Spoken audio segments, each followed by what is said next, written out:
Folks, we are leaving California, and honestly, it's pretty heartbreaking. 皆さん、こんにちは。今までの動画で何度かカリフォルニア州の住民が州外へ引っ越ししている話をしました。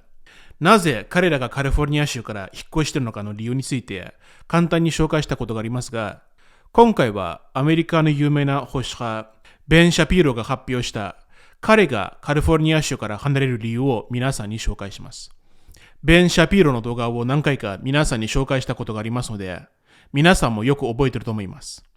彼は有名な保守派評論家で、鋭い言論でアメリカの左翼と戦っています。2020年、彼は正式に生まれ育ったカリフォルニア州から離れることを発表して、この動画でなぜカリフォルニア州から離れるかのいくつかの理由を紹介しました。その後、彼はフロリダ州へ引っ越ししました。彼がまとめたポイントは、大半の離れた人が考えていることと合ってると思います。彼のような小さな子供を持っており、状況を理解して、経済的にも余裕がある家庭が先に離れることを考える人が多いです。同時に、もちろん、カリフォルニア州から離れず、そこで戦っている人もいます。人によって人生はいろいろですので、良し悪しはないと思います。今回の動画を通して、アメリカの最も左翼の州で何が起きているのか、なぜ皆さんが離れようとしているのかを、この動画を通して知っていただければと思います。では、どうぞ。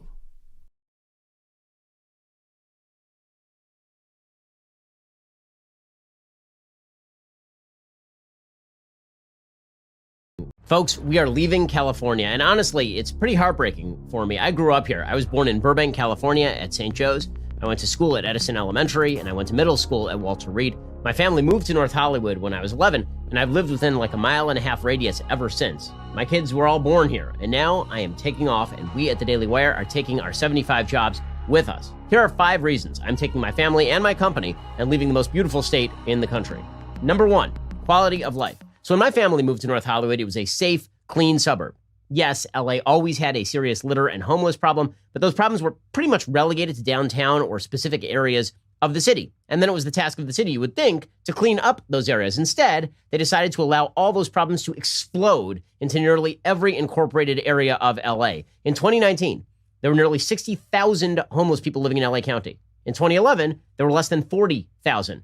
So we've increased by 50% in less than 10 years. These are people, many of whom are mentally ill or drug addicted. But thanks to local regulations and legal consent decrees, the police have been told they are literally not allowed to move them to dry out facilities or do anything with the trash that now strews every sidewalk and underpass and overpass and embankment in LA. Every single one. Every freeway underpass is now a tent city. In fact, they've been building porta potties and like hand washing stations in these tent cities under the freeway underpasses. Nearly every public space has become a repository of open waste and needles and trash. The most beautiful areas of LA have become wrecks. It's one thing to pay exorbitant taxes. It's another thing to pay exorbitant taxes to watch your city degrade into a hellhole. I mean, here's just a few stories from the last few weeks. So my wife and I decide that we're going to take our kids down to Santa Monica, right? One of the most beautiful areas in America. And I'm old enough to remember when it was a beautiful, clean area. No longer. We take them down to a park. My kids are playing. They wander up a hill a little bit. And my daughter, who's 6, comes running down to me and she says, "Daddy, there's a homeless man, and he is doing something to his arm." What was he doing to his arm? Well, he had a needle. I'll let you guess. That same trip, we are walking along the boardwalk, and there's just a homeless man, no shirt, screaming at a bunch of people eating at a restaurant. Just screaming at them. And nobody in sight doing anything about the harassment. And this is how it is over in Venice, on Venice Beach, Santa Monica. I mean, it's been really, really bad over there. Outside my house, I live in a fairly nice area. I mean, I've seen a homeless person face down outside my home. I mean, it's terrible. It's terrible, not for us. It's terrible for this guy. How is that sympathy for the guy? He is lying face down in the gutter. And my children have seen people peeing on walls. My kids have seen open needles. Last month alone, and I'm just going to talk about what's happened to our company. Our head of social media was threatened with a crossbow by a homeless man. I mean, I don't even know how that happens, a crossbow. Is he a refugee from 1392? A homeless person tried to bash in the front windows of our office. Just last week, we had a homeless person going through our trash. Again, none of this is lack of sympathy for the homeless. It's about having a policy that protects tax-paying citizens, their quality of life, making sure they can be safe, and make sure that people who need care can actually get the care they need. But California doesn't do any of that. Okay, 2, taxes. Yes, tax rates matter, you idiots. California's top marginal income tax rate is now 13.3%, which is already one of the highest in the nation.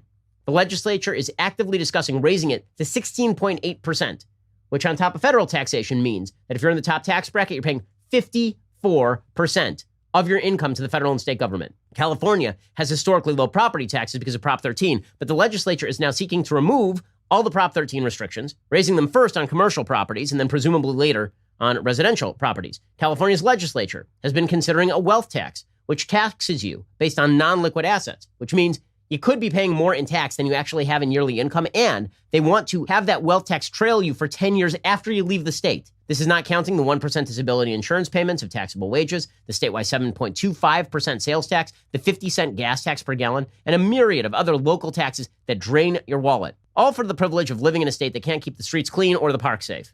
3. Crime. Crime in LA has been skyrocketing. Well, shockingly, when you decide to basically release the streets to people who commit crime, crime has been going badly.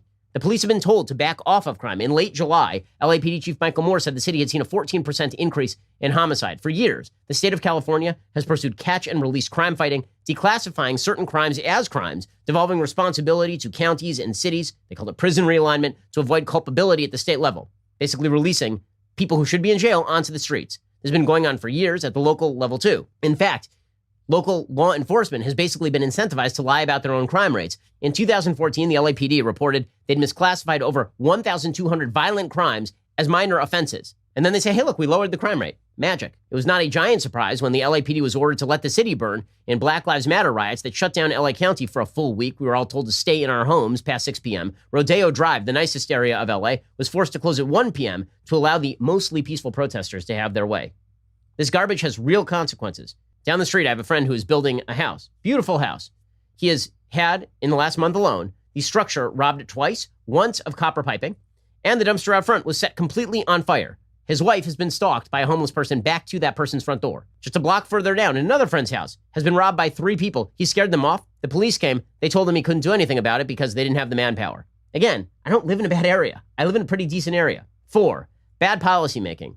So the bad policymaking in California is just nuts. From regulations designed to crush businesses, the legislature has already passed a bill requiring publicly traded companies in the state to staff their boards with diversity hires. So now the state's going to dictate who's on your board. To the insanity of the education system, where kids can't learn to read. I mean, literally don't know how to read. But they're taught leftist propaganda from kindergarten, to the bias against religious institutions. The one-party state here is impeded only by occasional uncomfortable realities. There's a reason that CEO Magazine, after surveying 650 CEOs, named California the worst state in America to do business. If you see our HR department, you'll know. Organized labor runs the government in California. That means running up insane levels of debt on the taxpayer dime. Most obviously, California's COVID policy has been utterly unhinged. All of the nicest things in California have been shut down for months without data to support these kinds of shutdowns. So, for example, Disney World, it's open in Florida. It's been open for a few months in Florida with precautions. They've been doing it safely, no outbreaks. Disneyland is still shut.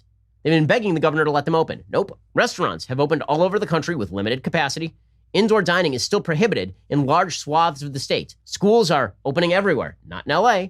And if you're a private school and you want to take precautions, the state will crack down on you. In fact, our local Jewish day school, they were told they could only operate as a camp, as a summer camp. If they did a summer camp in the school, it was fine. If they taught the kids, then it was a problem. Then suddenly it became unsafe for COVID.